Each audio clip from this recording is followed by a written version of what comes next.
है। तो चलिए एक बार थम्स अप करके बताइए कि सब लोग हैं क्लास में, तब मैं अपनी क्लास शुरू करता हूं।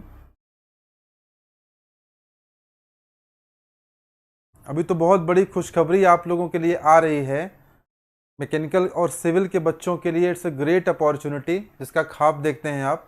हाँ, सरकारी व्यवस्था में जॉब पाना, वो भी आप राज्य सरकार में नौकरी पाना, यूपी स्टेट गवर्नमेंट में, यूपी में, उसका तो क्या ही कहना। अपनों के बीच जो है आप बाबू साहेब बन के जब टहलेंगे जेई बनने के बाद, उसका मज़ा ही अलग है। हाँ, गुड इवनिंग, गुड इवनिंग। ये जय महाकाल कौन कह रहा है? अच्छा। हाँ हाँ, 21 है ना, ठीक है, चलेगा चलेगा। ठीक है, यहाँ से रख दीजिए, छोड़ दीजिए, यहीं छोड़ दीजिए।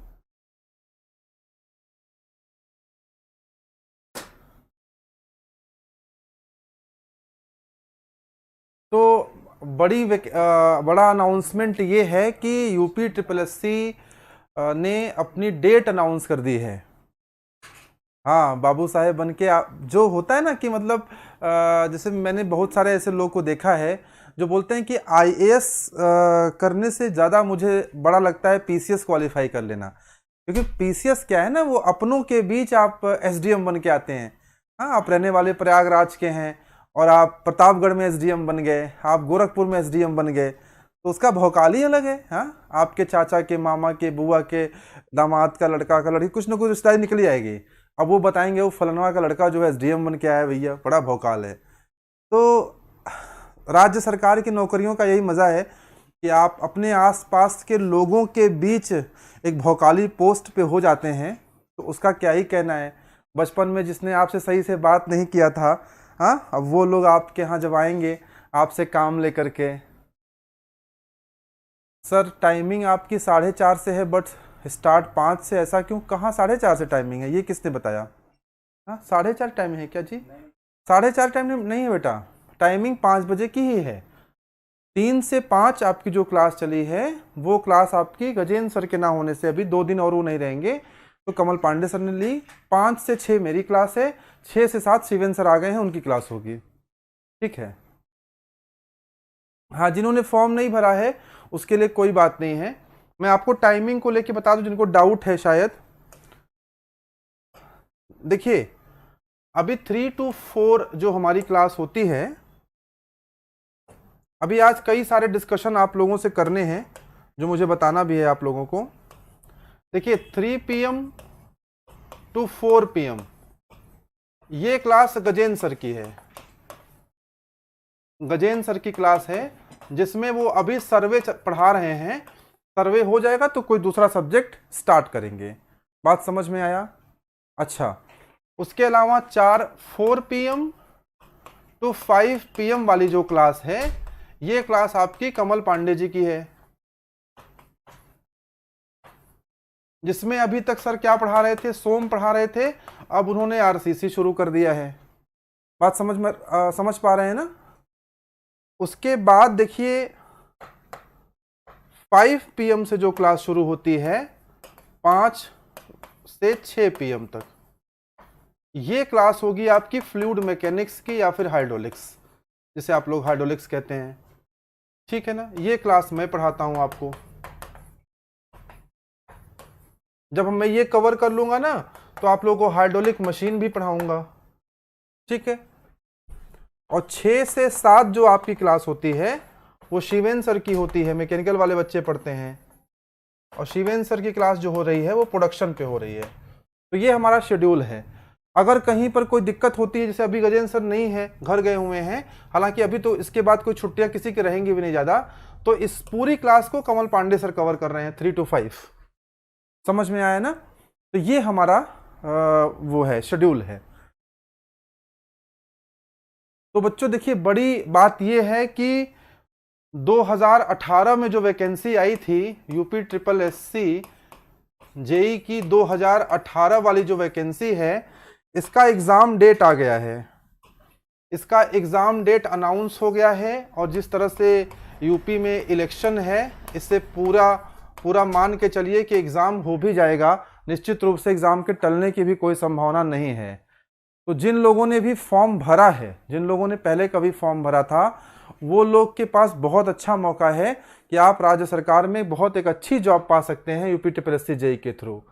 इसका एग्ज़ाम अक्टूबर में है, अक्टूबर 2021 में। तो अगर अभी देखा जाए तो अभी कितना चल रहा है, अभी जुलाई खत्म होने वाला है। अगर अक्टूबर लास्ट तक भी मान लीजिए तो अगस्त, सितंबर और अक्टूबर, मतलब इसमें 30 डेज आपको मिल रहा है, और सितंबर में भी 30 दिन आपको मिल रहा है, और अक्टूबर में अगर आप 20 डेज भी मान लीजिए, 15 डेज भी मान लीजिए, तो कम से कम नहीं तो 75 डेज तो आपको मिल ही रहा है, एटलीस्ट 75 डेज मिल रहा है। हम यूपी ट्रिपल के लिए 75 डेज का एक पैकेज प्लान कर रहे हैं मैकेनिकल और सिविल के लिए, जिसकी क्लास 75 दिन में ही कवर होगी और उसमें सब कुछ पढ़ा लेंगे। यूपी आरविनल, देखिए यूपी आरविनल यूपी ट्रिपल जेईई का कॉमन सिलेबस है, उसमें कोई डिफरेंस नहीं है। जो यूपी आरविनल पढ़ेगा वो आराम से ट्रिपल जेईई क्वालिफाई कर लेगा, सेम सिलेबस है। असल में सिलेबस तो सेम ही पढ़ते हो आप ना, सिलेबस तो आपका सेम ही होता है, चाहे आप मैकेनिकल पढ़ते हो या फिर आप सिविल पढ़ते हो। इंजीनियरिंग तो सेम ही है, जीएस में आप जो पढ़ते हो पार्ट वो भी सेम ही है, नॉनटेक भी सेम ही होता है, बस पैटर्न का थोड़ा बहुत डिफरेंस होता है। बात समझ में आया ना? तो सिलेबस तो ऑलमोस्ट सारे ही सेम होते हैं, सिलेबस का बहुत दिक्कत नहीं है। बस ये कि पैकेज की तरह हर एक चीज़ को क्वेश्चन हम आपको करा दें, सारी तैयारी आपको करा दें, ताकि मेरी ये कोशिश है कि यूपी ट्रिपल जेईई में सर्वाधिक सिलेक्शन अगर किसी प्लेटफॉर्म से हो तो वो मेक माई करियर की तरफ से होने चाहिए। आप लोग जान लगा दीजिए, स्टेट गवर्नमेंट की नौकरी का बहुत मज़ा है, जो लोग पाए हैं वो जानते हैं कि कितना आराम की नौकरी है। और असल में जेईई साहब की जो जॉब होता है वो आप जानते ही होंगे, ठीक है ना। तो पीएसयू की जो जॉब होती है ना, वो आपको एक स्टैंडर्ड जॉब होती है। यूपी आर्नल जेईई का एग्ज़ाम पहले होना चाहिए, मुश्किल है कि पहले होगा, वही उसी के आसपास सारे होंगे। अक्टूबर नवंबर से ही एग्ज़ाम होने शुरू होंगे, आप देखिएगा। आप मान के चलिए कि दिसंबर नवंबर अक्टूबर से एग्ज़ाम्स होने शुरू होंगे, अक्टूबर नवंबर दिसंबर जनवरी फरवरी तक सारे एग्ज़ाम्स हो जाएंगे, क्योंकि इलेक्शन है यूपी में। आप जान रहे हैं कि अगले साल आपको वोट भी तो देना है ना इसी एग्ज़ाम के दम पे। तो वो मान के चलिए कि वो लगभग आसपास वही होगा, उसमें बहुत डिफरेंस नहीं आएगा, 2 महीना 2.5 महीना 3 महीने का डिफरेंस हो सकता है बस। तो we are planning to launch a 75 days, 80 days, 90 days crash course. Paid नहीं है, यूट्यूब पे फ्री चलाएंगे, ऑफलाइन भी हम लोग प्लान कर रहे हैं, उसको भी कराएंगे, ठीक है। Yes sir. और आपने साइड तो जेई का लेवल आईएएस सोचते हैं, हाँ सही बात है। जेई जो है, जेई का लेवल बहुत बड़ा सोचते हैं लोग आईएएस नहीं जानते, जेई जानते हैं। तो बच्चों ठीक है, बातचीत शुरू करा जाए। बातचीत में हम लोग लास्ट टर्न पे क्या कर रहे थे, आपको याद होगा कि लास्ट टर्न पे हम लोगों ने कुछ काम किया था। क्या काम किया था लास्ट टर्न पे, किसी को याद है? लास्ट टर्न पे हम लोगों ने कुछ काम किया था ना, क्या काम किया था? हम लोगों ने लास्ट टर्न पे पढ़ा था बाउंड्री लेयर थ्योरी। आपने एंजॉय किया कि नहीं बताइए जरा। बाउंड्री लेयर थ्योरी में किसी को कोई डाउट हो तो पूछ लीजिए। कितने लोगों ने इसको बहुत एंजॉय किया, किसको नहीं समझ में आया, थोड़ा इस पे डिस्कशन कर लीजिए, क्योंकि आज कुछ क्वेश्चन लगवाएंगे इस पे हमने लास्ट टर्न पे थ्योरी तो पढ़ा दी थी, इस पे 8-10 क्वेश्चंस भी हैं, उसको मैं लगवाऊंगा, ठीक है। तो कितने लोगों ने एंजॉय किया, कुछ नया मिला था आपको, या आपकी प्रतिक्रिया क्या थी, मैं उस दिन नहीं ले पाया था। आज आप बता दीजिए कि आपने कितना एंजॉय किया, अच्छा लगा, खराब लगा, जो भी हो, जेन्युइन जो बात हो, जो सत्य बात हो, वो बता दीजिए मेरे को। कैसा आपको लगा था बाउंड्री लेयर थ्योरी पढ़ करके? मजा आ गया था बाउंड्री थ्योरी पढ़ के? अच्छा, कंसेप्चुअली समझ में आया? आपके मन में जो डर बैठा था, जो हौवा था कि बाउंड्री लेयर थ्योरी बहुत डिफिकल्ट है, वो हौवा निकला, डर निकला आपके मन से? आपको ये लगा ना कि कुछ है नहीं, बहुत मुश्किल नहीं है, आराम से हो सकता है, अच्छे से पढ़ा दिया जाए और अच्छे से पढ़ लिया जाए, एनीथिंग इज नॉट डिफिकल्ट, कुछ भी मुश्किल नहीं है। 100 में 100 मिल गया सर, ठीक है। तो कुल मिलाकर के मैं ये उम्मीद कर सकता हूं कि बाउंड्री लेयर थ्योरी आपको समझ में आ गई थी। तो अभी ताज़ा ताज़ा पढ़ा है, तो आइए बाउंड्री लेयर थ्योरी के कुछ क्वेश्चन लगा लेते हैं। क्या कहते हो, पाइप फ्लो जो हमारा चल रहा था, जो हमारा पाइप फ्लो चल रहा था, जो पाइप फ्लो के हम क्वेश्चंस करा रहे थे, वो तो हम जो है करेंगे ही। अभी ताजा ताजा पढ़ा है बिल्कुल बाउंड्री लेयर थियरी, तो कुछ क्वेश्चन लगा लेते हैं बाउंड्री लेयर थियरी के। आइए भाई देखते हैं जरा क्वेश्चंस कहाँ हैं बाउंड्री लेयर थियरी के। शुरुआत में जो क्वेश्चंस है ना वो पाइप फ्लो के हैं, तो इसको हम छोड़ देते हैं।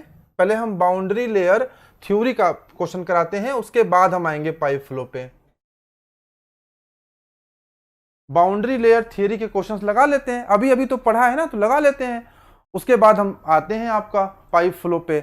एकदम आप निश्चिंत रहिए, जिन भी कॉन्सेप्ट को आपने नहीं पढ़ा है, मेरी जिम्मेदारी है, मैं आपको इतने शानदार तरीके से पढ़ा दूंगा, you will enjoy like anything, और जिंदगी भर आपको याद हो जाएगा। बस आप मेहनत करिए, आप लगातार मेहनत करिए, ठीक है। आइए बाउंड्री लेयर थ्योरी पे एक सवाल लगाते हैं।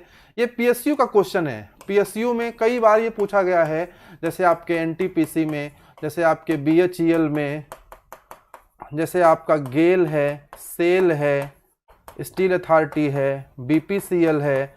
इस तरह के पीएसयूज में ऐसे क्वेश्चंस बहुत आते हैं। पीएसयूज में ना एक नंबर वाले क्वेश्चन बहुत आते हैं कि देखा और आंसर दिया, तो बहुत विचार नहीं करना है। पूछ रहा है कि बाउंड्री लेयर थ्योरी का जो कॉन्सेप्ट है, जो बाउंड्री लेयर थ्योरी का कॉन्सेप्ट है, ये किसने दिया था? ये प्रेंटल ने दिया था। प्रांटल, क्या बोलेंगे इनको? प्रांटल बोलते हैं, प्रांटल नहीं बोलते हैं, लुडविग प्रांटल, ठीक है ना। तो प्रांटल नामक वैज्ञानिक ने इस कॉन्सेप्ट को दिया था। अब ये क्वेश्चन थोड़ा अजीब सा भी है कि ये क्या बात हुई भैया। देखो क्वेश्चन ना अजीब अजीब कुछ नहीं होता, क्वेश्चन है कि एक नंबर आपको दिलाएगा, आप सही करोगे तो आंसर हो जाएगा। मेरा दायित्व तो है कि मैं वो सारे क्वेश्चन कराऊं जो आपको एक नंबर दिलाते हैं। सहमत हो कि नहीं? थम्स अप करके बताओ भाई, एक नंबर मिलना जरूरी है ना। कुछ बच्चे बड़े भौकाल में रहते हैं, कहते हैं सर ये क्वेश्चन मैं लगाऊंगा। अरे क्या नहीं लगाओगे यार, ये भी एक नंबर दिलाएगा, जो डिफिकल्ट वाला है वो भी एक दिलाएगा, अपन को एक नंबर चाहिए ना। So you have to cover each and everything associated with the concepts. अगर कुछ भी छूट गया तो आपका लॉस हो गया, आपका नुकसान हो गया भाई लोग, समझ पा रहे हो? तो ये क्वेश्चन भी लगाना, डरना मत इस क्वेश्चन से। चलो ये बताओ जरा, ये क्वेश्चन मैं स्क्रीन से हट रहा हूं, असल में ना हटना पड़ता है, साइड होना पड़ता है, क्योंकि इतना भारी भारी क्वेश्चन है कि आप उसको पढ़ नहीं पाते अगर मैं न हटूं तो। चलो जरा एक बार पढ़ के बताओ इसका आंसर क्या होगा। पानी मंगाएगा, अच्छा।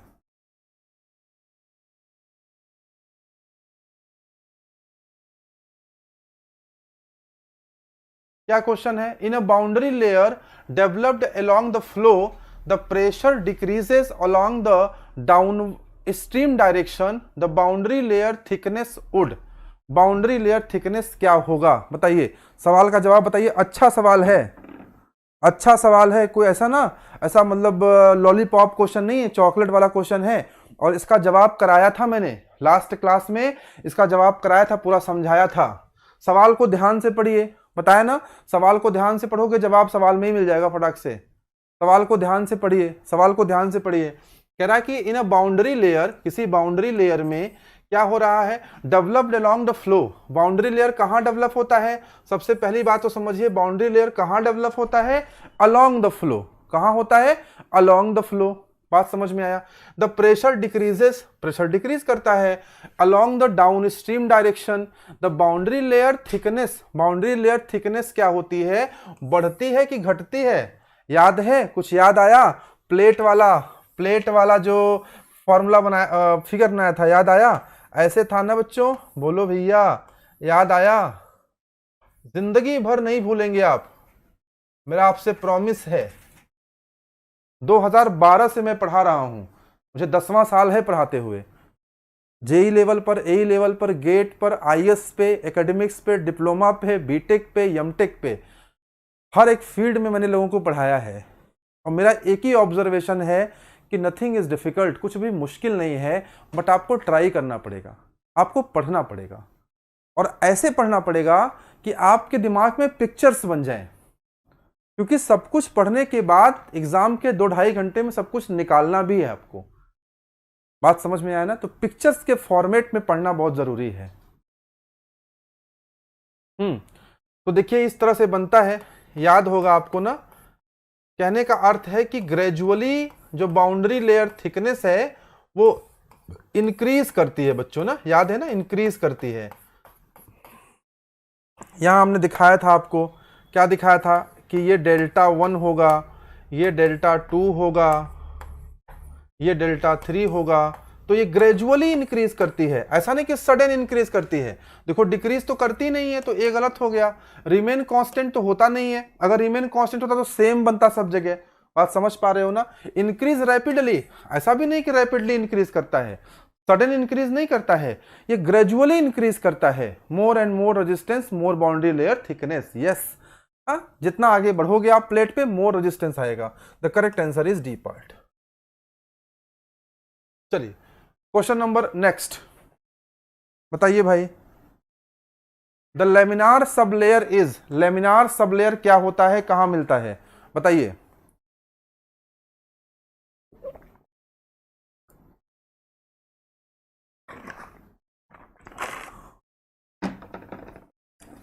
बताइए भाई, क्वेश्चन पढ़ लीजिए, मैं स्क्रीन से हट गया हूं, बढ़िया से पढ़ लीजिए। बहुत सारे बच्चे क्वेश्चन नहीं लगाते हैं, सर बाउंड्री लेयर नहीं पढ़ेंगे तो क्या नुकसान हो जाएगा, इतना पढ़ तो रहे हैं, बात तो सही है, पढ़ लोगे तो क्या नुकसान हो जाएगा। नहीं पढ़ेंगे तो कोई नुकसान नहीं होगा, अगर आपको लग रहा है तो पढ़ लोगे तो क्या नुकसान हो जाएगा। याद होना चाहिए ना, कितने लेयर बनते हैं, 3 लेयर बनते हैं बच्चों, याद होगा आप लोगों को। यहां से इस तरह से था, फिर यहां से इस तरह से था, फिर यहां से आगे की जो कहानी थी वो इस तरह से थी। ये वाली लेयर का नाम क्या था, ये वाली जो लेयर थी वो लेमिनार लेयर कहलाती है। जो ये वाली लेयर है वो ट्रांजिशन, ट्रांजिशन समझते हो ना, ट्रांजिशन मतलब कि लेमिनार से टर्बुलेंट में चेंज हो रहा है। बात समझ में आता है ना। ट्रांजिशन मतलब संक्रमण काल, संक्रमण काल का मतलब है चीजें जब परिवर्तित हो रही हों। और ये जो है आपका, ये टर्बुलेंट जोन है, this zone is turbulent zone. इसी टर्बुलेंट जोन में एक लेयर मिलती है, इसी टर्बुलेंट जोन में एक लेयर मिलती है यहाँ पे, एक लेयर यहाँ पे मिलती है, जिसे हम लोग क्या कहते हैं, लेमिनार सब लेयर। ये जानते हो क्वेश्चन कहाँ आया है, ये क्वेश्चन आया है आईएएस में, ईएससी में आया है। जो लोग ईएससी के पेपर्स वगैरह लगाते हैं ना, आप देखा करिए, आईएएस के सारे क्वेश्चन आप लगा लोगे, आपको पता भी नहीं चलेगा जीडी सर ने क्या पढ़ा दिया। जैसे शरबत में चीनी में पानी में डाल देते हो ना, आधे घंटे बाद देखो पता भी नहीं चलेगा चीनी घुल गई, वैसे ही आईएएस के सारे कॉन्सेप्ट घुल जाएंगे आपके दिमाग में। सारा क्वेश्चन मैंने लगवा दिया है, कभी पेज खोल के देखना, आईएएस की बुक उठा के देखना, गेट की बुक उठा के देखना। तो correct answer is D part, a reason next to the wall where the laminar motion persist while the rest of flow is turbulent. The correct answer is D option. समझ में आया ना। और थोड़ा सा एडवांस लेवल पे पढ़ना पड़ेगा बेटा, थोड़ा आईएएस के क्वेश्चन लगाओगे, गेट के क्वेश्चंस लगाओगे, तभी तो आप जेई के लगा पाओगे। सर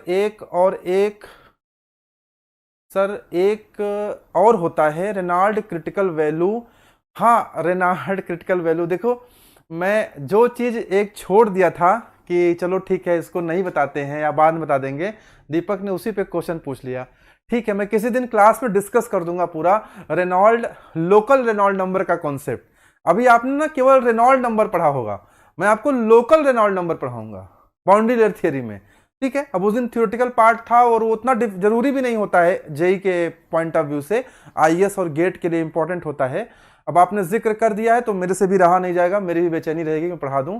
किसी दिन आप याद दिलाइएगा, मैं जरूर डिस्कस कर दूंगा लोकल रेनॉल्ड नंबर का कॉन्सेप्ट क्या होता है। It's very interesting. आगे बढ़ते हैं, चलिए। At the point of boundary layer separation, it's a very very very important question, बहुत अच्छा क्वेश्चन है। मैंने जो भी कॉम्पिटिशन्स देखे हैं, चाहे वो गेट के क्वेश्चंस हो, चाहे वो ईएससी का कंपटीशन हो, चाहे वो जेई का हो, चाहे वो एई का हो, ये सवाल ना आपको हर जगह मिलेगा, ये सवाल आपको हर जगह मिलेगा। जेई का बैच भी मैं पढ़ाता हूँ, एई का भी पढ़ाता हूँ, और अन्य बड़े इंस्टीट्यूट में मैंने गेट के बैचेस भी पढ़ाए हैं, ईएस के बैचेस भी पढ़ाए हैं। ये सवाल मिलना ही मिलना है। हम लोगों को भी स्किप कर दिया था सर। हाँ, नहीं वो बहुत इंपॉर्टेंट नहीं है, लेकिन मैं डिस्कस करूंगा, अभी जब चर्चा चल गई है तो मैं जरूर करूंगा। इस सवाल का जवाब दो जरा। At the boundary layer separation, boundary layer separation पे क्या होता है, बाउंड्री लेयर सेपरेशन पे क्या होता है बताइए। बाउंड्री लेयर जहां सेपरेट करती है उसके बाद क्या होता है, बताइए इसका आंसर क्या होगा। बाउंड्री लेयर याद आ रहा है कि नहीं? कुछ लोग बाउंड्री लेयर भूल गए होंगे, कुछ लोग ना कंटिन्यूअसली पढ़ते नहीं है। जैसे अभी कुछ लोग सो रहे थे, अभी मैं 1 महीने से हम लोग क्लास चला रहे हैं, कुछ लोग सो रहे थे आराम से, चैन की नींद, कुंभकर्ण को फॉलो कर रहे थे। अभी यूपी ट्रिपल ने अनाउंस कर दिया कि लो भैया एग्जाम है, अब भागे भागे टहल रहे हैं। अभी आज सुबह से मैं आपको बताऊं, आप वास्तविकता बताऊं आपको, आज सुबह से मेरे पास कम से कम मिनिमम 12 से 15 लोगों का कॉल आया है कि सर कुछ यूपी ट्रिपल एस वाले में करवा दीजिए ना, सर कुछ क्वेश्चंस करा दीजिए, सर बैच चला दीजिए, सर ऑफलाइन चला दीजिए, और सर अलग से बुला के पढ़ा दीजिए। मैंने कहा तुम लोग सो रहे हो, मैं पढ़ा रहा हूं पिछले महीने की 24 तारीख से ही। अब तक पढ़े होते तो कितना कुछ आपको समझ में आ गया होता, कितना कुछ आपने कर लिया होता। आपको ना तैयारी हमेशा दुरुस्त रखनी है, पता नहीं कब एग्जाम आ जाए, एग्जाम आए तुरंत फट से निकाल लेना है। बात समझ में आया? अरे शेयर स्ट्रेस मैक्सिमम मिनिमम क्यों होता है जी? क्या जी तुम लोग नाक कटाओगे मेरा? लास्ट टर्न पे पढ़ाना मेरा बेकार हो गया लगता है। अभी बता दूं मैं आपको ना, यूपी ट्रिपल एस का जो अभी मैं शुरू कर रहा हूं आपका बैच, अब मैं थर्मोडायनेमिक्स ही पढ़ाने वाला हूं आपको। और आप देखिएगा थर्मोडायनेमिक्स के ब्यूटीफुल कॉन्सेप्ट, मजा आ जाएगा आपको थर्मो पढ़ गए कि ऐसे भी थर्मो सीखते हैं क्या, इस तरह भी पढ़ते हैं क्या। बताइए क्या होगा इसमें भाई? यहां पे याद नहीं है आपको? याद नहीं है क्या? आप लगता है भूल गए आप लोग। बाउंड्री लेयर सेपरेशन के नीचे क्या होता है बताओ? यहां पे वैल्यू कितनी होती है? यहां पे वैल्यू याद नहीं है? यहां पे देखो du upon D Y exist, और du upon D Y exist करेगा तो du upon D Y is not equal to 0। अगर du upon D Y is not equal to 0 तो tau is not equal to 0। लेकिन इसके boundary layer के ऊपर क्या है? Tau is equal to 0। बोलो यार क्या आंसर होना चाहिए? What should be the answer? कुछ भी बताए पड़े हैं। At the point of boundary layer separation, boundary layer separation पर क्या होना चाहिए? Shear stress should be 0। Shear stress is 0। बात समझ में आया ना?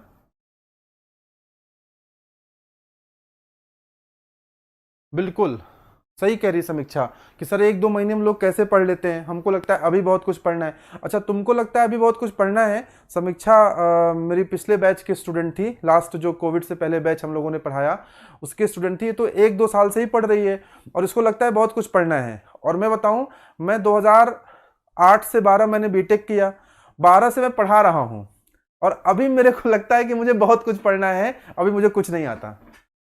और जिसको ये लगता है कि उसे बहुत कुछ पढ़ना है ना, उसको समझ लो उसे कुछ कुछ आ गया है, और जिसको ये लगता है कुछ नहीं पढ़ना, उसे कुछ नहीं आ रहा है।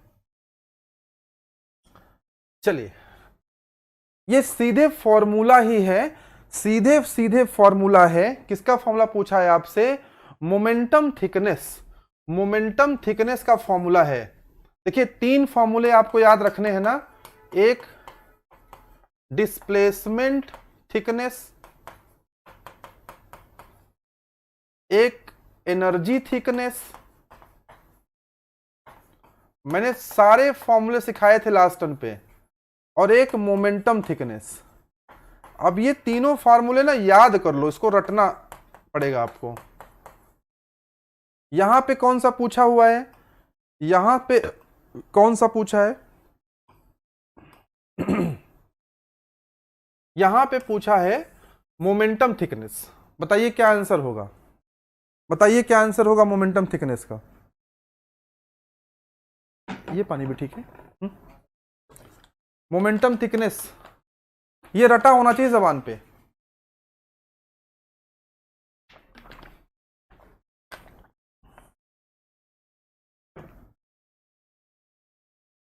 थीटा से डिनोट करते हैं ना, ये वाला फॉर्मूला है क्या? ए वाला ज्यादातर लोग को याद है, कमेंट भी आप बता रहे हैं, अच्छी बात है, याद होना ही चाहिए। You should learn this formula, ठीक है ना? आगे बढ़ें, फिर देखते हैं। अब बताओ एनर्जी थिकनेस, ये क्वेश्चन एनर्जी थिकनेस वाला फॉर्मूला, ये क्वेश्चन सब एग्जाम में आपको मिलेगा, हर एग्जाम में मिलेगा आपको। डेल्टा ई हर एग्जाम में, whether it is GATE, it is ESC, it is JE, चाहे जहां ढूंढ लो हर जगह आपको मिलेगा ये फॉर्मूला। बताओ 15 का आंसर बताओ। एनर्जी थिकनेस, एनर्जी थिकनेस क्या होता है? सिंपल सिंपल क्वेश्चंस हैं, कोई बहुत डिफिकल्ट क्वेश्चंस नहीं है, हैं? डिफिकल्ट तो नहीं है ना, आसान आसान क्वेश्चंस हैं, आप बता सकते हो। रोहित ए है कि बी है बेटा? बी है, बी सही आंसर है इसका। ओके देख लो देख लो देख लो, मेरे को नहीं याद आ रहा है, बताओ आप लोग बताओ क्या होगा।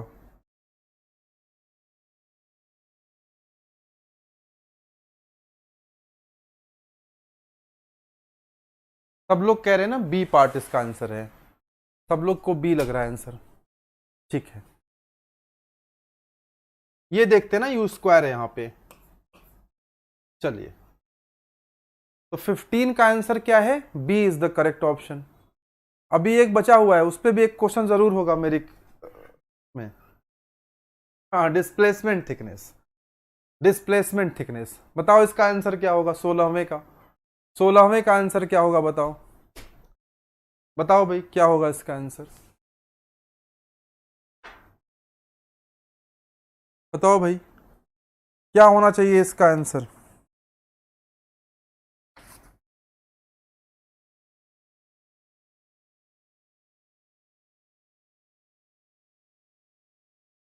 सिक्सटींथ का आंसर क्या होगा? 16th का डी पार्ट होगा।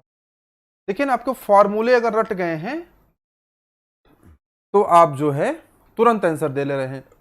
और जेई की तैयारी करने वाले बच्चों को थोड़ा थोड़ा, कहीं कहीं पर, बहुत सारा तो नहीं, कहीं कहीं पर कुछ कुछ चीजें रटनी पड़ती हैं। ठीक है,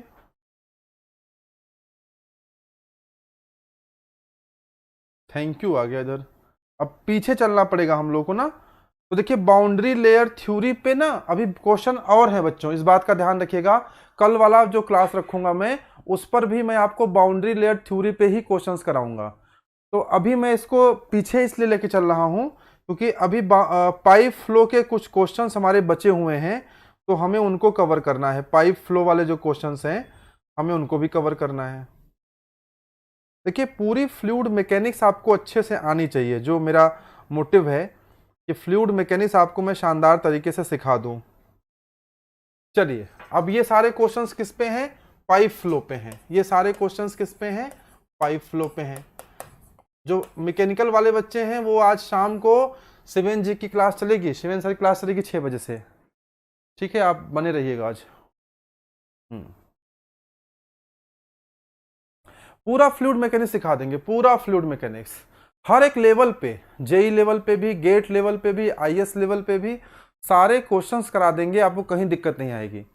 आप आराम से घर में बैठ के पढ़ाई करिए, मेरा प्रॉमिस है।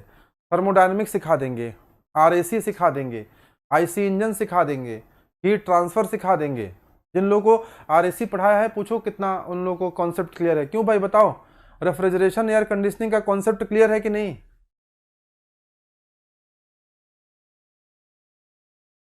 So which phenomena will occur when the valve at the discharge end of a pipe connected to a reservoir is suddenly closed? देखो इधर है डिस्चार्ज एंड पे, यहां पे the phenomena will occur when the valve, यहां पे कोई valve लगा हुआ है pipe connected to reservoir, suddenly इसको हम क्या करें? सडन क्लोज कर दें, इसको ना हम सडनली क्लोज कर दें, सडनली क्लोज कर दें। तो वाटर हैमरिंग का कॉन्सेप्ट आता है, अभी पढ़ाएंगे आपको, जब पाइप फ्लो पढ़ाएंगे तब बताएंगे। लास्ट लॉकडाउन में क्लियर कर दिया था, हाँ लास्ट लॉकडाउन में ही पढ़ाए थे आरएसी आप लोग को।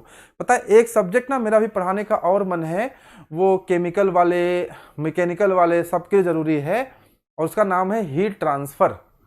हीट ट्रांसफर को और डिटेल में और अच्छे में कराने वाला हूं, बहुत जल्द मेरे प्लान कर रहा हूं।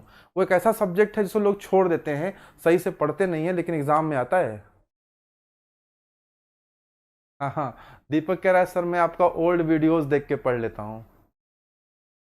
हाँ, लास्ट लॉकडाउन में मॉर्निंग में 6 बजे मैं क्लास चलाता था, एक ऐप था उस पर चलाता था। तब मेक माई करियर हम लोगों ने नहीं शुरू किया था, मेक माई करियर तो आई थिंक हम जून जुलाई में स्टार्ट किया गया, उसके पहले हम लोग एक ऐप पे पढ़ाते थे, तो उसका याद आ रहा है ठीक है, next question, maximum power transmission के लिए हेड लॉस और हेड के बीच क्या रिलेशन होना चाहिए? सेकंड का आंसर, ये तो आई थिंक सबको रट गया है ना, HF is equal to capital AH/3। देखो बेटा, मैं आपको बताऊं ना, सबसे इंपॉर्टेंट है, सबसे इंपॉर्टेंट होता है ना आपके कॉन्सेप्ट क्लियर होना।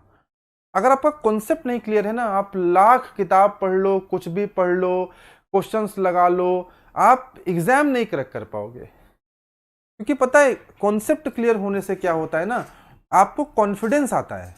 जैसे मैं आपको बताऊं कि जैसे मैं अभी जब क्वेश्चन लगाता हूं, जब पहली मैं शीट बनवाता हूं, टाइप करवाता हूं क्वेश्चन क्लास पढ़ाने के लिए, मैं देखता हूं क्या क्या क्वेश्चन मैंने डाले हैं, तो किसी क्वेश्चन को देखते समय मेरे को डर नहीं लगता कि ये मेरे से निकलेगा कि नहीं निकलेगा। मेरे लिए भी क्वेश्चन नया है, कहीं ना निकला तब सवाल लगाया तो नहीं, डर नहीं लगता। क्यों नहीं लगता डर? डर क्यों नहीं लगता? क्योंकि मेरा कॉन्सेप्ट क्लियर है, मेरे सब्जेक्ट, मेरे कॉन्सेप्चुअली मैं स्ट्रांग हूं, मैं सही अप्रोच से जाऊंगा, आंसर निकल ही जाएगा। इसलिए हमेशा बेटा आप क्या करो ना, आप लोग कॉन्सेप्ट को कभी मिस मत किया करो कि ठीक है नहीं आता तो देख लेंगे, नहीं देख नहीं लेंगे, सीखेंगे उसको। कॉन्सेप्चुअली अगर आप स्ट्रांग हो, दुनिया का कोई भी क्वेश्चन आपसे बच नहीं सकता, ये जान लो आप। ये सवाल लगाइए थोड़ा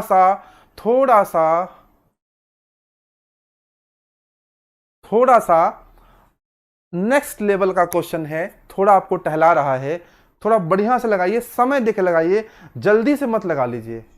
कोई जल्दीबाजी नहीं है कि हम तुरंत लगा के हम रेस में जीत जाएंगे, रेस में जीतने वाली बात नहीं है। दो ऑप्शन कट गए हैं, मैं लिख देता हूं दोनों ऑप्शन, बाकी क्या है। आप सवाल लगा के आंसर निकालिए, ऑप्शन को छोड़िए, ऑप्शन को मारिए गोली, आप सवाल लगा के आंसर निकालिए।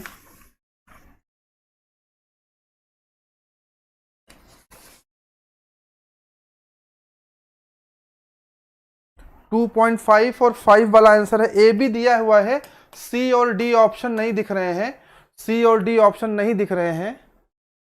हाँ, सी ऑप्शन 7.5 है, 7.5 है, और डी 10 है सेंटीमीटर पर सेकेंड। ये सवाल लगाइए, थोड़ा सा टहला रहा है सवाल आपको। सही बात है, या तो जीतेंगे या तो सीखेंगे। ठीक है, लगाइए सवाल को, लगाइए जरा।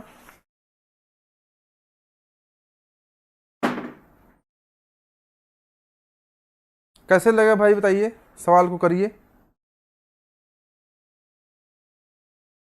The velocities and corresponding flow area of the branches labeled 1, 2, 3, 4 and 5 for a pipe system shown in the given figure are given in the following table। ESC का क्वेश्चन है, मैं नहीं लगाऊंगा, आप जान लीजिएगा, ये सवाल मैं नहीं लगाऊंगा, आप ही लगाओगे, और आप नहीं लगा पाओगे तो मैं इसको करवाऊंगा भी नहीं, छोड़ दूंगा जब तक, कब तक आप नहीं लगा पाओगे, क्योंकि लग तो जाएगा ही जाएगा। बस खाली ना फोकस्ड होके करो। किसी एक जंक्शन को पकड़ लो, इस जंक्शन को पकड़ लो, इस जंक्शन को पकड़ लो, देखो सवाल लग जाएगा। इस जंक्शन को पकड़ो, जंक्शन, ये जंक्शन, इस जंक्शन को ध्यान से देखो, इस जंक्शन से देखो 5 इधर आ रहा है, 1 इधर आ रहा है, और 4 इधर आ रहा है। इस जंक्शन को ध्यान से देखो और इसको लगाओ जरा आप, कैसे क्या हो सकता है, दिमाग लगाओ, बताओ भाई क्या हो सकता है इसमें। इसका मैं आंसर भी आपको बता दे रहा हूं, इसका आंसर 2.5 आएगा। ईएस का क्वेश्चन है, बढ़िया क्वेश्चन है, लगाना आपको है। अच्छा दीपक ने लगा लिया, 2.5 आंसर आएगा, जी हाँ। कैसे लगाया दीपक, क्या फॉर्मूला लगाया आपने, और लोग को बताइए। देखिए एक बच्चा लगा सकता है तो हर बच्चा लगा सकता है, कोई डिफिकल्ट बात नहीं है। क्या लगाया फॉर्मूला आपने, बताइए क्या लगाया आपने, कैसे लगाया दीपक। ये सवाल आपको ना अपने से करना है, इस सवाल को मैं नहीं कराऊंगा, खुद से करना है आपको। कैसे करना है, थोड़ा सोचिए। कुछ भी ऐसा नहीं है जो मैंने न पढ़ाया हो इस सवाल में, कुछ भी ऐसा नहीं है। कॉन्टिन्यूटी इक्वेशन लगानी है, कोई बहुत डिफिकल्ट मामला नहीं है, लेकिन वो लगानी कैसे है उसके लिए विचार करना पड़ेगा, सोचना पड़ेगा, दिमाग लगाना पड़ेगा। 2.5 सबका आ रहा है ना, कैसे लगाया आपने, लगाया कैसे, आपका मेथड क्या था, जरा मेथड सिखाइए मुझे ही बताइए, मेरे को नहीं आता ना ये वाला सवाल, मुझे तो सीखना है। मैंने भी तो फॉर्म भरा होगा ना जेई का। हाँ, यूपी ट्रिपल एस सी 2018।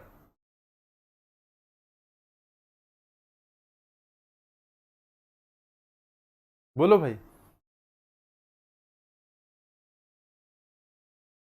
इसका ना मेथड बताओ, मेथड। ऑनलाइन क्लासरूम में भी ना ऑफलाइन फीलिंग आनी चाहिए, डिस्कशन होना चाहिए। मैंने देखा कुछ टीचर्स आजकल ऑनलाइन में यूट्यूब पे क्या करते हैं, ऐसा आते हैं एकदम धड़ाधड़ धड़ाधड़ धड़ाधड़ पढ़ा के, एकदम तलवार चला के, लगता है कि अभी पता नहीं क्या कर देंगे, और तुरंत गायब हो जाते हैं। ऐसा नहीं करना चाहिए। आप थोड़ा डिस्कस करो ना, बैठ के करो, सवाल लगाओ। एक सही सवाल आपने सीख लिया, आपका पूरा कॉन्सेप्ट क्लियर हो जाएगा।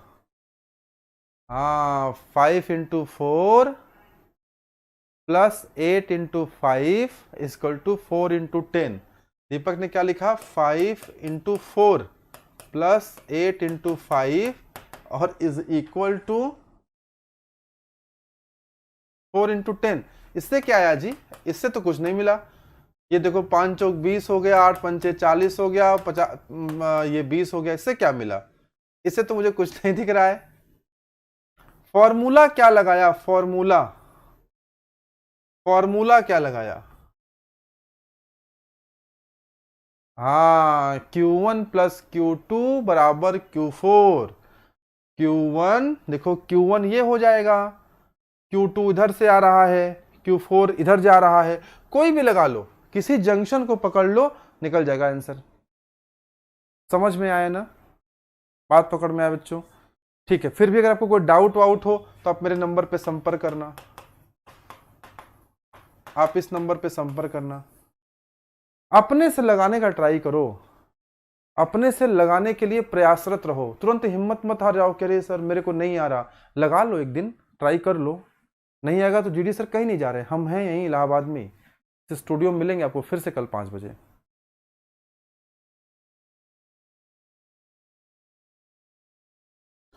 चलिए इस क्वेश्चन को लगाइए, इस क्वेश्चन को लगाइए। बिल्कुल बिल्कुल निकल जाएगा, बिल्कुल समीक्षा सही, यू आर राइट। इस क्वेश्चन को लगाइए। A pipeline connecting two reservoirs has its diameter reduced by 20%। Dia को 20% रिड्यूस कर दिया गया due to deposition of chemicals, reduce हो गया। फॉर अ गिवन हेड, किसी गिवन हेड के लिए difference is the reservoir with the unaltered friction factor. Friction factor को नहीं चेंज किया गया, ध्यान रखना, फ्रिक्शन फैक्टर को नहीं चेंज किया गया। This would cause the reduction in the discharge. तो डिस्चार्ज में कितना रिडक्शन कॉज करेगा, डिस्चार्ज में कितना रिडक्शन होगा। मैथमेटिक्स का क्वेश्चन है ये क्वेश्चन इंजीनियरिंग का नहीं है, मैथ्स का है। थोड़े अच्छे बच्चे जो हैं वो लगा लेंगे। मैं हिंट दे रहा हूं आपको, लगाना आपको है, हिंट दे रहा हूं। क्या हिंट दे रहा हूं, Q = क्या होता है बताओ। Q = होता है A × V, और V = क्या होता है, √2GH। बोलो भाई, ये फॉर्मूला तो सबको याद होगा, इसमें कोई डाउट तो नहीं है किसी को, बोलो। ये तो सबको आता होगा। अब यहां से क्या करना है, यहां से क्या करना है, अगर आप देखोगे तो Q ∝ A आ रहा है, आ रहा है, और A क्या होता है, π/4d² होता है। यानी Q = करना चाहोगे तो K π/4d² लिख सकते हो, आप लिख सकते हो कि नहीं। मेरे को आंसर नहीं पता है, पहले आप सवाल लगाओ, मैकेनिज्म सीखो, पहले आप तरीका सीखो कि लगना कैसे है। अब आप Q निकल गया, अब DQ निकाल लो। DQ कितना हो जाएगा बताओ, DQ, और DQ निकाल के DQ/Q कर दो। जब DQ/Q करोगे तो यहां निकालो क्या आएगा, बोलो भाई। DQ/Q करो, DQ निकालो, DQ/Q करो, क्या आंसर आता है बोलो, बताओ क्या आंसर आएगा।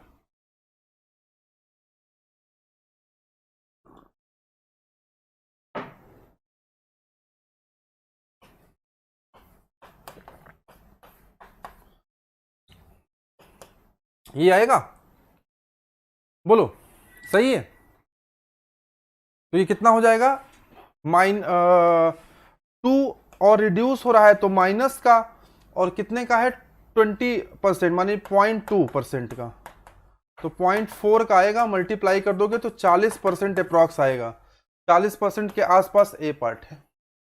अब ये क्वेश्चन थोड़ा सा एडवांस लेवल का है, लेकिन इस क्वेश्चन एडवांस लेवल के मैकेनिकल इंजीनियरिंग या सिविल इंजीनियरिंग का नहीं है।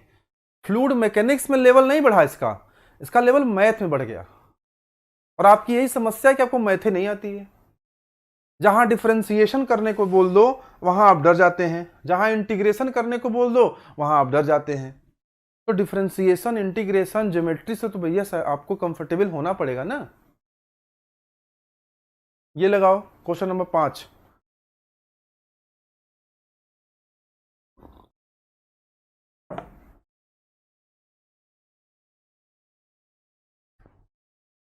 हाइड्रोलिक ग्रेडियंट लाइन HGL और एनर्जी ग्रेडियंट लाइन EGL, इसी के बारे में बात हो रही है।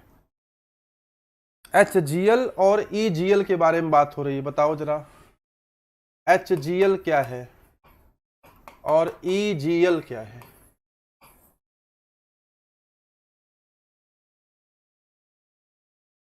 मैथ्स तो सीखना पड़ेगा, मैथ्स के नाम पे नहीं रो सकते आप। 5 का B, energy grade line lies above the hydraulic grade line and is always parallel to it, सही है, बी सही है। और ऑप्शन भी देख लो दीपक, और ऑप्शन भी देखो बेटा, सी भी देख लो, सी भी देख लो जरा, सी में कुछ गलत तो नहीं कह रहा। Energy grade line lies above the hydraulic grade line and they are separated from each other by, ये गलती लग गया है, by a vertical distance equal to the velocity head. क्या सी गलत है क्या? निश्चित रूप से बी सही है, लेकिन सी और सही है, सी गलत नहीं है। यही तो सिखाए थे आपको सिखाया था मैंने कि दो लाइंस होती है ना, ये वाली लाइन क्या है, ये वाली लाइन HGL है, ये वाली लाइन EGL है, और इसके बीच का जो डिफरेंस होता है, इसके बीच का जो डिफरेंस होता है वो डिफरेंस कितना होता है, v²/2g, या फिर काइनेटिक हेड के बराबर। किसके बराबर होता है? काइनेटिक हेड के बराबर होता है। सी बी बिल्कुल सही है। जिन लोगों ने बी कहा आंसर, ऐसा नहीं कि बी आंसर गलत है, बिल्कुल सही है। देखो ए और डी गलत है, बी भी सही है, सी भी सही है, लेकिन सी ज्यादा सही है। ये आईएएस का क्वेश्चन है, तो आईएएस का क्वेश्चन लगाते समय आपको सिर्फ सही ऑप्शन पे विचार नहीं करना, द मोस्ट एक्यूरेट आंसर कौन सा है, ज्यादा सही कौन सा है, इस पे विचार करना है। आप कहोगे सर आप हमको आईएएस का क्वेश्चन क्यों कराते हो, हम तो जेई की तैयारी कर रहे हैं। बेटा आईएएस का करोगे तभी जेई निकलेगा, जेई की करोगे ना तो क्लर्क भी नहीं निकलेगा, TG2 भी नहीं निकलेगा, टेक्निकल ग्रेड 2 फिटर और इलेक्ट्रीशियन वाला। ईएस का तो करना पड़ेगा, अगर जेई बनना है तो एक स्टेप तो आगे बढ़ना पड़ेगा। समझ में आया ना? हाँ,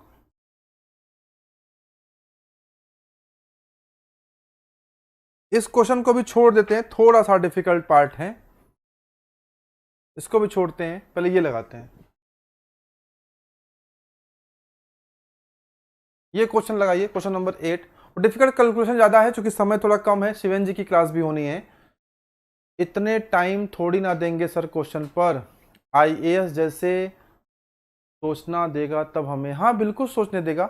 ईएससी वाले जो क्वेश्चंस हैं बेटा वो इसलिए लगाने जरूरी हैं क्योंकि वो डिक्टो पूछे जाते हैं। जो आपका क्वेश्चन था ईएस में वो डेटा भी नहीं चेंज करेगा, उठा के रख देगा आपको जेई में, इवन डेटा भी नहीं चेंज करेगा। अगर कहीं पर ना आईएएस के क्वेश्चन में लिखा है velocity is equal to 5 metre पर सेकेंड, और जेई में जब ये जाएगा क्वेश्चन, जानते हैं जेई में जब ये क्वेश्चन ट्रांसफॉर्म होगा, जब ये जेई में जाएगा ना तो ये इसको भी नहीं चेंज करेगा, ये इसको भी सीधे लिख देगा v इक्वल टू 5 मीटर पर सेकेंड। इसलिए आईएएस वाले क्वेश्चंस लगाने जरूरी हैं। आप आईएएस क्वेश्चन नहीं लगाओगे तो जेई के क्वेश्चंस, जेई का अप्रोच आपको समझने में दिक्कत आएगा। बात समझ पा रहे हो ना? क्योंकि एक बार आपको पैटर्न जानना बहुत जरूरी है। जेई में कोई नया क्वेश्चन नहीं आता, जेई में कोई नया क्वेश्चन नहीं बनता है, ईएस वाले ही क्वेश्चन कॉपी पेस्ट होते हैं, कोई नया क्वेश्चन नहीं बनेगा, ईएस वाले क्वेश्चन ही कॉपी पेस्ट होंगे, सारे ईएस वाले क्वेश्चंस। समझ में आया ना? ये तो आपने सीख ही लिया, लास्ट टर्म पे समझाए ही थे। क्या समझाए थे लास्ट टर्म पे? क्या समझाए थे? 8 का क्या आंसर हुआ बताओ? B part. Boundary layer equation, Bernoulli equation कहाँ लगा सकते हैं? Can be used anywhere, can be used only outside the boundary layer, सही कह रहा है। Can be used only inside the boundary layer, can not be used either inside outside. ठीक है ना? क्या दिक्कत थी जो लोग लास्ट टर्म पे नहीं थे? समझा थोड़ा सा क्या दिक्कत होती है? दिक्कत ये होती है ना, ये क्वेश्चन एक आध बार हमारे क्लास में और मिला था, तो हमने कहा था आपसे ना कि हम आपको बाद में समझाएंगे। इसका मतलब जो कहते हैं बाद में समझाएंगे, बाद में समझाते हैं, छोड़ते नहीं है, ऐसा नहीं है। यहां पे देखो D U upon D Y is not equal to 0, तो टाउ इज इक्वल टू होता है mu into D U upon D Y. तो देखो D U upon D Y ये जो है वो नॉट इक्वल टू 0 है, तो ऑटोमेटिकली टाउ जो हो जाएगा वो क्या हो जाएगा? Not equal to 0। अगर टाउ कहीं पर है, टाउ होने का मतलब क्या है? टाउ होने का मतलब क्या है कि ये फ्लूइड पार्टिकल है। टाउ होने का मतलब है ये फ्लूइड पार्टिकल है, और इस फ्लूइड पार्टिकल पर इस तरह से फोर्स लग रहा है, तो ये इसको रोटेट कर देगा ना, और रोटेट कर देगा तो फ्लो क्या हो जाएगा? Flow is rotational. और अगर फ्लो रोटेशनल हो गया तो रोटेशनल फ्लो पे कहां बर्नौली लगता है? रोटेशनल फ्लो पे कहां बर्नौली लगता है? तो इसलिए यहां नहीं लगा सकते। अब बताओ जरा, इधर देखते हैं जरा, यहां पे देखो, यहां पे क्या है? यहां पे यू इनफाइनाइट, यहां भी यू इनफाइनाइट, यहां भी यू इनफाइनाइट, यहां भी यू इनफाइनाइट, सब जगह यू इनफाइनाइट। यू इनफाइनाइट सब जगह है, तो D U upon D Y की वैल्यू कितनी हो गई? 0 हो गई। और अगर D U upon D Y 0 हो गया तो क्या कर सकते हो? तो कर सकते हो tau is equal to mu into D U upon D Y 0, तो टाउ 0 हो गया। टाउ 0 हो गया मतलब फ्लो कैसा हो गया? इरोटेशनल। यहां बर्नौली लग जाएगा आपका, यहां बर्नौली आपका फटाक से लग जाएगा। टाउ को 0 होना जरूरी होता है ना बर्नौली लगाने के लिए। यहां देखो टाउ 0 हो गया। टाउ 0 होने का एक तरीका और है, टाउ 0 होने का एक तरीका और है, अगर आपका जो फ्लूइड है वही आइडियल हो जाए। अगर आइडियल फ्लूइड ले लो आप, तो आइडियल फ्लूइड में भी म्यू 0 हो जाएगा, और जब म्यू 0 हो जाएगा tau is equal to mu into D U upon D Y होता है। अगर ये 0 हो गया तो 0 into D U upon D Y, तो ये 0 हो गया, टाउ इज इक्वल टू 0। यानी आइडियल फ्लूइड में आप बर्नौली चाहे जहां लगा दो, आइडियल फ्लूइड में जहां मन चाहे वहां बर्नौली लगाओ। एक क्वेश्चन पूछ सकता है ना आपसे, क्वेश्चन पूछा कि आइडियल फ्लूइड लिया है, क्वेश्चन पूछा कि आइडियल फ्लूइड लिया है बाउंड्री लेयर थ्योरी में, बताओ बर्नौली कहां लगाए? इनसाइड या आउटसाइड? बोलो आइडियल फ्लूइड लिया है तो कोई इनसाइड आउटसाइड का चक्कर ही नहीं भैया, चाहे जहां लगाओ, टाउ सब जगह 0 है, आइडियल है, मजाक थोड़े है। समझ में आया ना? आइडियल है, मजाक थोड़े ना है, चाहे जहां लगा दो। इसीलिए मैंने आपको बताया था लास्ट टर्म पे, अगर आपको याद होगा तो, अगर आपको याद होगा तो मैंने बताया था आपको, क्या बताया था कि अगर ये बॉडी है और यहां पर अगर आइडियल फ्लूइड लेते हो तो इस तरह का लेयर बनता है, यानी कोई बाउंड्री लेयर बनता ही नहीं है।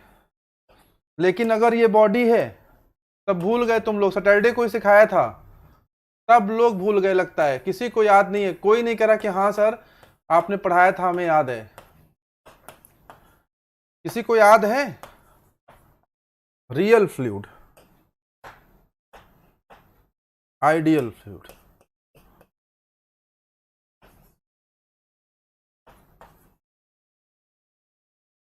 याद है ना?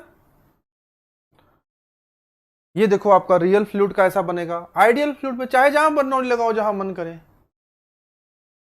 हाँ, समझ में आ रहा है? When ideal fluid give irrotational flow, such kind of flow is potential flow. Yes, मैंने बोला था, क्या बोला था, क्या बोला था? इस वाले फ्लो को हम लोग क्या कह सकते हैं? पोटेंशियल फ्लो भी कह सकते हैं। यस,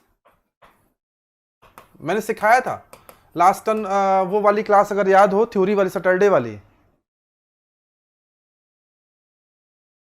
बोलने का ऑप्शन नहीं है सर। अपने ऐप में डलवाएंगे हम लोग आगे चल के, अपने ऐप में हम लोग डलवाएंगे कि आप बोल के भी अपने जवाब दे सकते हो। सब करेंगे, धीरे धीरे करेंगे ना, एक दिन थोड़े कर सकते हैं। कुछ नए लोग आए हैं, वो वीडियो को लाइक करके तब जाएं। जो नए मेहमान आते हैं ना, उनसे गुजारिश है वो जाते जाते वीडियो लाइक कर दिया करें। कुछ लोग सिर्फ नमस्ते करने आते हैं, सर नमस्ते, अभी मिलेंगे सर शाम में। बाद में बहुत लोग देखते हैं ये वीडियो, मेरे पास रोज फोन आता है, एक दो फोन या मैसेज आना श्योर है कि सर क्लास देख रहा था, ये डाउट है, या अच्छा लगा, या थैंक यू सर, कुछ ना कुछ आता है एवरी डे। बाद में बहुत लोग देखते हैं, लेकिन बाद वाले ना ये लाइक नहीं करते। आज एक डिसलाइक वाला भी आया है, पता नहीं कौन है डिसलाइक वाला। हाँ, जैसे मोदी जी मन की बात करते हैं, वैसे ही हम जेई की बात करेंगे, मैकेनिकल की बात करेंगे, सिविल की बात करेंगे। तो चलिए, आज हमने आपको बाउंड्री लेयर थ्योरी के भी क्वेश्चंस कराए, पाइप फ्लो के भी क्वेश्चंस कराए। सो बच्चों, अभी हम नेक्स्ट क्लास में फिर आपसे मुलाकात होगी फ्लूइड मैकेनिक्स के क्वेश्चंस को लेकर के। जब तक हम आपको सारे क्वेश्चंस न करा दें फ्लूइड मैकेनिक्स के, तब तक आप चैन से नहीं बैठेंगे। हम सारे क्वेश्चंस आपको कराएंगे। पुराने वाले भी लाइक करें ना सर? अरे हाँ बेटा, बिल्कुल करें। पुराने वाले, नए वाले क्या होता है? कोई स्टूडेंट पुराना नहीं होता किसी टीचर का, और कोई स्टूडेंट नया नहीं होता। आप सब स्टूडेंट जो होते हैं वो हमारे दिल के बड़े करीब होते हैं, चाहे पुराने हो चाहे नए हो। आप सबसे उतना ही लगाव होता है। कोई पुराना नहीं है, कोई नया नहीं है, ठीक है ना? आप सब लोग हमारे लिए बराबर हैं। दो आंखों के बीच कोई कंपैरिजन थोड़ी होता है कि कौन सी आंख अच्छी है। दोनों ही आंख सुंदर होगी या तो दोनों ही आंख खराब होगी। अगर तो आप पुराने हो या नए हो, इसमें कोई कंपैरिजन नहीं होता है। और जो नए हैं वो पुराने हो जाएंगे, ऐसा थोड़ी ना कि नए। डोंट वरी, मैं डिजिटल मार्केटिंग देख रहा हूँ, आपका चैनल को ग्रो करा दूंगा। चैनल ग्रो कर जाएगा, आप सिलेक्शन लो। हम लोग सही बता रहे हैं आपको। हमारे चैनल पर जितने व्यूज़ आते हैं, आप जितने व्यूज़ देखते हो ना, हम लोग कोई ऐड नहीं करते। हम 1 रुपया नहीं खर्च करते हैं ऐड पे। हमारी जो यूएसपी है ना, वो हमारे बच्चे हैं। हमारे ब्रांड एम्बेसडर हमारा स्टूडेंट है। और आप देखिएगा, मैं आप ये बात आज बोल रहा हूँ, रिकॉर्ड कर लीजिए, कहीं रिकॉर्ड तो हो ही रही कैमरे के सामने। आने वाले यूपी ट्रिपल जेई वाले एग्जाम का जो होने वाला है, मैक्सिमम सिलेक्शन हमारे बच्चों का होगा। आप देखिएगा, मैक्सिमम, क्योंकि हमने इस तरह से प्लान किया है चीज़ों को कि हम आपको ऑफलाइन ऑनलाइन जितना भी कुछ कर सकते हैं सब करने वाले हैं। और ऑनलाइन तो फ्री ऑफ कॉस्ट दे रहे हैं बच्चा। मैक्सिमम सिलेक्शन दावा है मेरा। मैं ऐसे दावा करता नहीं कभी, लेकिन आज मैं आपसे कह रहा हूं, क्योंकि जिस तरह से हमने प्लान किया है, जिस तरह से हमारी टीम है, हमारे पास परमानेंट टीम है हमारी। ऐसी टीम नहीं कि भी चली जाएगी, हम परमानेंट टीम को लेके काम कर रहे हैं। तो निश्चित रूप से यूपी ट्रिपल एससी जेई में मैक्सिमम सिलेक्शन हमारे स्टूडेंट का होगा, आप नोट कर लीजिए। चलिए, फिर आज की क्लास को ही कंक्लूड करेंगे। शिवेन सर स्टूडियो में आ रहे हैं, आ ही गए हैं। तो अभी शिवेन जी क्लास अपनी कंटिन्यू करेंगे। बच्चों, आपके लिए डिफरेंट प्लानिंग है। We have big plan for UP triple SC JE. इस वैकेंसी को हाथ से नहीं जाने देना है। बहुत दिन बाद योगी बाबा नौकरी देने को तैयार हुए हैं, तो हमें भी नौकरी ले ही लेना है। 2018 को हम लोग बहुत अच्छे से टारगेट करने जा रहे हैं, किसी कीमत पे नहीं छोड़ेंगे, जो हो सकेगा आपके लिए करेंगे। बात समझ में आया? तो आज की क्लास को ही कंक्लूड करेंगे। शिवेन सर कंटिन्यू करेंगे। मैं अपनी क्लासेस फ्लूइड के अलावा, काफ़ी बच्चों ने डिमांड किया था कि थर्मोडायनेमिक्स पढ़ाइए सर, तो थर्मोडायनेमिक्स बहुत जल्द शुरू कर रहा हूँ। एकदम पक्का वाला प्रॉमिस है, पिंकी प्रॉमिस है, इस बार वादा टूटेगा नहीं, ठीक है? थर्मोडायनेमिक्स भी करेंगे। और हमारा जो मेन मोटिव है कि इस बार हम एक प्लान के साथ आएंगे। नंबर ऑफ डेज कितने हैं, इतने दिनों में इतने घंटे की क्लासेस करा के आपका सिलेबस कंप्लीट कराएंगे। आपका दावा है और हम जेई के लिए दावेदार हैं, बिल्कुल, ठीक है ना? और आपकी दावेदारी पर हम सुनिश्चित करेंगे, दावेदारी आपकी। बस आप मेहनत करो, जान लगा के मेहनत करना, ठीक है? Set the target and hit the target. तो आज हम लोग कंक्लूड करें बच्चों, आज के लिए इतना ही, फिर आपसे मुलाकात होगी। हमेशा की तरह जो मैं कहता हूं वो बात कंप्लीट कर देता हूं कि आप खुश रहिए, मस्त रहिए, आसपास अपने पॉजिटिविटी फैलाइए और पॉजिटिव लोगों को रहिए, नेगेटिव लोगों से थोड़ा दूर रहिए, क्योंकि हर घर में, हर रिश्तों में, हर परिवार में, हर क्लासरूम में, हर जगह कहीं ना कहीं कुछ 1 2 4 6 नेगेटिव लोग होते ही हैं, 1 2 तो होते ही हैं जो हर बात पे परेशान रहते हैं। आप देखो ना, कभी किसी शादी में जाओ, कितना अच्छा खाना क्यों ना बनाओ, कितना बढ़िया खाना क्यों ना बनाओ, 1 2 को पसंद नहीं आएगा। उनका मुंह ही होता है वो बड़ा फुलौरी की तरह, वो पसंद ही नहीं आएगा। तो ठीक है, ऐसे लोगों से दूर रहिए। हाँ, गुलाब जामुन खाइए, मस्त रहिए। कल फिर मुलाकात होगी, तब तक के लिए विदा दीजिए। Thank you very much.